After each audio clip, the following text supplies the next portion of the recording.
हम आगे बढ़ते हैं। अब पीएम आवास पर नजर, चल सकता है बुलडोजर। क्या पीएम आवास योजना के तहत बने घरों पर भी बुलडोजर चल सकता है? यकीनन ये सुनने में किसी मजाक से कम नहीं लगता, लेकिन यूपी के हापुड़ में पीएम आवास योजना के तहत बने 41 घरों पर प्रशासन की नजर टेढ़ी हो गई है। इन परिवारों को घर खाली करने का नोटिस मिला है और नोटिस के मुताबिक जमीन पर उनका कब्जा अवैध है और इसीलिए 15 दिनों के भीतर घर खाली करने की हिदायत दी गई है। अब सवाल यह है कि अगर जमीन पर कब्जा अवैध था तो केंद्र सरकार की इतनी अहम योजना के तहत लोगों को लाभ कैसे मिल गया? एक पेच यहाँ पर यह भी है कि जिन घरों पर इस नोटिस का असर पड़ेगा, ये तमाम परिवार दलित हैं और दलित वोट बैंक की सियासत जब राजनीति के केंद्र में है तो क्या डबल इंजन की सरकार ऐसा कोई कदम उठाकर विपक्ष को लाभ का अवसर देगी? देखिए रिपोर्ट।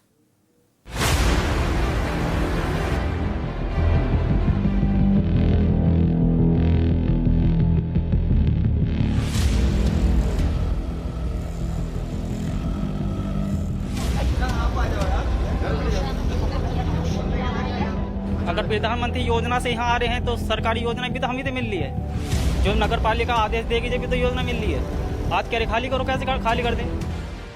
दलितों को मिला पीएम आवास, नगर पालिका करेगी साफ।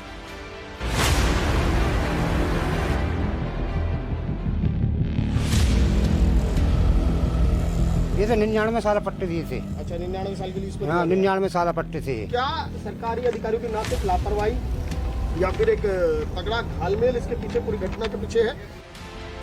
यूपी में घर खाली करो एक्शन, हापुड़ में टेंशन ही टेंशन।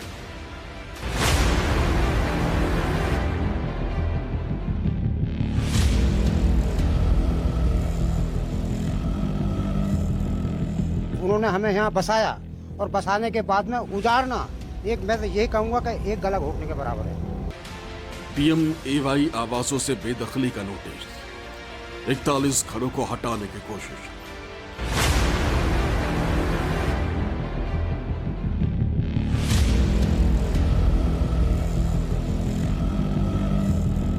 हम यहाँ 39-40 साल हो गए हमें, मुझे आए हुए को यहाँ सिर से मट्टी ढो ढो कर हमने यहाँ पर भराव करा। पीएम आवास पर किसकी नजर?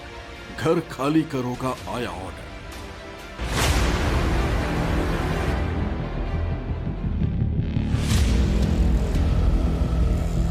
हमने 3 मकान की भराव करा चुके हैं हम इसमें, और अब भी आप कह रहे हैं खाली करो। हम कहाँ जाएंगे बच्चों को लेके? ये बताइए, हम बच्चों को लेके कहाँ जाएंगे? सड़क पे रहेंगे बच्चों के लिए, कहाँ खिलाएंगे सिर्फ बच्चों को लेके? बताओ। प्रधानमंत्री आवास योजना शहरी, एक ऐसी योजना जिसके तहत गरीबों को छत मिलती है। जिनके पास मकान नहीं होता, प्रधानमंत्री आवास योजना के तहत उनको घर दिया जाता है। इस योजना को 2015 में शुरू किया गया, जिसके तहत लाखों करोड़ों गरीब परिवारों को आवास बांटे गए। लेकिन अब ऐसी चौंकाने वाली खबर आई है कि जिसकी वजह से पैरों तले से जमीन खिसक जाए। जी हां, जरा सोचिए, जिन गरीब परिवारों को प्रधानमंत्री आवास योजना शहरी के तहत आवास दिए गए हो, अगर उन्हीं को साफ करने का नोटिस जारी हो जाए। इस वक्त मैं मौजूद हूं उत्तर प्रदेश के हापुड़ जिले के गढ़मुक्तेश्वर में, और गढ़मुक्तेश्वर की ये कॉलोनी है इंदिरा कॉलोनी।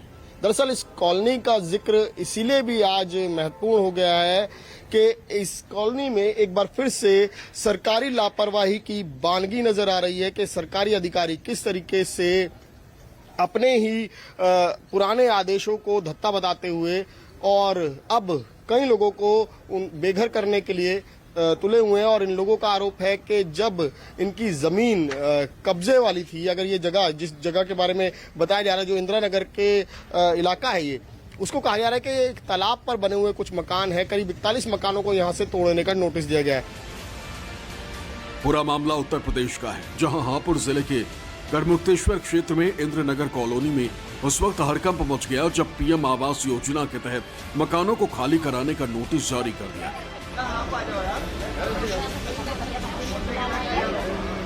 तमाम परिवार जो हैं वो सदमे में है, अपने अपने पेपर जो हैं वो दिखा रहे हैं कि किस तरीके से इनके पास, सबके पास ये पट्टे भी मौजूद हैं, जिसमें साफ तौर पर जिक्र है कि जिस जगह पर ये, अगर इंदिरा नगर की बात करें, इंदिरा नगर से कुछ ही दूरी पर एक जगह पड़ती है, वहां पर ये लोग सन 1986 से पहले रह रहे थे। लेकिन वो जगह नगर पालिका की थी, नगर पालिका ने अपनी जगह खाली कराई और इनको यहाँ पर बसा दिया पुनर्वास योजना के तहत। बाकायदा उसके डॉक्यूमेंट्स जो हैं वो इन सबके पास मौजूद हैं। ये काम हुआ साल 1986 में। उत्तर प्रदेश के हापुड़ के इंद्रनगर में प्रधानमंत्री आवास योजना शहरी योजना के तहत 41 घर बनाए गए थे। केंद्र सरकार ने 2019 में इस योजना की शुरुआत की। इन घरों में रहने वाले दलित परिवारों के लिए एक मुसीबत आ गई। ये लोग 1986 से यहाँ रह रहे हैं। अब इन लोगों को नगर परिषद से एक नोटिस मिला है। इसमें कहा गया है कि उस जमीन पर उनका कब्जा अवैध है, इसलिए उन्हें वो जगह खाली करने को कहा गया है। कुछ लोग हैं, हम इन्हीं से बात करते हैं। क्या नाम है आपका? उर्मिला। उर्मिला जी, कब से आप यहाँ रह रही हैं? हम यहाँ 39-40 साल हो गए हमें, मुझे आए हुए को यहाँ सिर से मट्टी ढो ढो कर हमने यहाँ पर भराव करा। कम से कम 20 फीट नीचा गहरा है इसमें।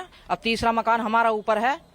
अब जो है हम गरीब आदमी हैं, हमें हमारी जमीन कहीं थोड़ी पास में ही हम रह रहे थे, वहाँ से हटा कर हमें सरकार ने हमें यहाँ पे दे दिया। तालाब बताया यहाँ पे है नगर पालिका की ओर से हमें मकान यहाँ मिला है। बाकायदा हमें पट्टे मिले हुए हैं। लोगों को यहाँ नगर पालिका नहीं बसाया था, नगर पालिका ने ये जगह दी थी। नगर पालिका ने हमें यहाँ जगह दी है, पट्टे हैं और बाकायदा खूब मोहर लगी हुई है डबल इसमें, और कार्ड, पहचान पत्र, ये सभी इसी पत्ते के बने हुए हैं। हाँ, और इसका पट्टे का वो 2 कॉपी लगी हुई उसमें, बिजली के बिल, हॉल टैक्स, ये सभी कुछ लगाए उसमें। हाउस टैक्स भी देते हैं? हाँ, सब हाउस टैक्स सबकी रसीद है। शुरू से जब से हाउस टैक्स कटा हुआ, बिजली के बिल हैं, सबके लगे हुए। जब उसी की वजह से मकान हमारे आए थे यहाँ। यानी गढ़मुक्तेश्वर में एक बार फिर सरकारी कर्मचारियों और महकमे की उदासीनता और लापरवाही का नमूना देखने को मिला। गढ़मुक्तेश्वर की नगर पालिका ने अपने द्वारा दी गई जमीन पर बने हुए मकानों को ही अवैध बता दिया और नगर पालिका के निर्माण को अवैध बताने में लगभग 40 साल लग गए। ये वाकया और भी ज्यादा दिलचस्प इसलिए भी हो जाता है क्योंकि इसी नगर पालिका के द्वारा दिए गए दस्तावेजों के आधार पर लोगों ने प्रधानमंत्री आवास योजना के मकान बना लिए थे। लेकिन सबसे दिलचस्प बात यही है कि मकान और ये जगह खुद ही सरकारी अधिकारियों के द्वारा ही अलॉट की गई, यानी कि नगर पालिका ने खुद ही जगह अलॉट की। लेकिन 40 साल बाद नगर पालिका को अचानक से याद आया कि ये तो तालाब पर कब्जा है, तो अब इन्हें नोटिस दिया गया। और उसमें भी और एक और दिलचस्प कहानी है। दिलचस्प कहानी ये है कि बाकायदा यहाँ पर जो 41 मकानों को तोड़ने का नोटिस दिया गया है, उसमें कई मकान ऐसे हैं जिन्हें बाकायदा प्रधानमंत्री आवास योजना के तहत तैयार किया गया है। उनके लिए बाकायदा प्रधानमंत्री आवास योजना के तहत जो किस्त जारी की जाती है वो किस्त दी गई, जिसके बाद इन लोगों ने उन मकानों का निर्माण किया। पर अचानक से आज इन्हें पता चला कि ये तो अवैध जमीन है और अवैध कब्जा है इनका। अब लोग पूछ रहे हैं कि इस अवैध निर्माण के लिए क्या प्रधानमंत्री आवास योजना का पैसा दिया जाता है। दरअसल हापुड़ जिले के गढ़मुक्तेश्वर की इंदिरा कॉलोनी आजकल चर्चा में बनी हुई है। इंदिरा कॉलोनी हरिजन बस्ती है, जिसे साल 1986 में नगर पालिका ने ही बसाया था, लेकिन साल 2025 में याद आया कि ये तो अवैध है। इंदिरा बस्ती के 41 मकानों को नगर पालिका ने 15 दिनों में घर खाली करने के नोटिस थमा दिए। इनमें 11 मकान ऐसे हैं जो प्रधानमंत्री नरेंद्र मोदी की महत्वाकांक्षी योजना प्रधानमंत्री आवास योजना के आर्थिक सहायता के तहत बनाए गए थे। 86 में और खुद नगर पालिका ने ही जगह दी। और दूसरी तरफ जिस तरीके से प्रधानमंत्री आवास योजना के तहत पैसे जारी किए गए, तो क्या सरकारी अधिकारियों की ना सिर्फ लापरवाही या फिर एक तगड़ा घालमेल इसके पीछे, पूरी घटना के पीछे है? बहरहाल लोग तो परेशान है। ये बताइए कि नोटिस कब आया ये आपको? नोटिस को आज 15 दिन हो गए इनको। अच्छा। 15 दिन हमें भक्ता हो गए, कोई सुनवाई नहीं कर रहा हमारी। क्या कह रहे हैं अभी? ये कह रहे हैं कि आवेद में है ये कॉलोनी, कहाँ से उठनी है, बताओ हम कहाँ जाएं? या तो हमें खाली कर दीजिए, नहीं तो बिल्डोजर आ जाएगी इस पे। हमें तो जो जहाँ हम पहले थे हमें वहीं देनी दो, हमें प्लॉट फिर से पुनर्वास किया जाएगा, इसके बदले कहीं कोई जमीन दी जाएगी, कुछ ऐसी बात? कहीं नहीं, हमें तो यहीं रहना है या वहीं रहना जहाँ हमारी पुरानी जमीन पहले। हम अब नहीं, हम रहेंगे यहीं, हम कहीं नहीं जाएंगे। अपन बच्चों को लेकर कहाँ जाएंगे बताओ तुम। कमाल की बात यह है कि आवेदन के समय तमाम सरकारी दस्तावेज जमा कराए गए थे, जिनमें राशन कार्ड, बिजली का बिल, यहाँ तक कि हाउस टैक्स भी। अब सवाल ये उठता है कि जब घर अवैध है तो उनका हाउस टैक्स क्यों लिया जा रहा था? हालांकि बरसों पहले हाउस टैक्स को खत्म कर दिया गया, लेकिन इंदिरा कॉलोनी में बाकायदा सरकारी मीटर लगे। सड़क खंडंजे भी खुद नगर पालिका ने ही बनाए। निष्पक्ष, मतलब न्यूज़ 24।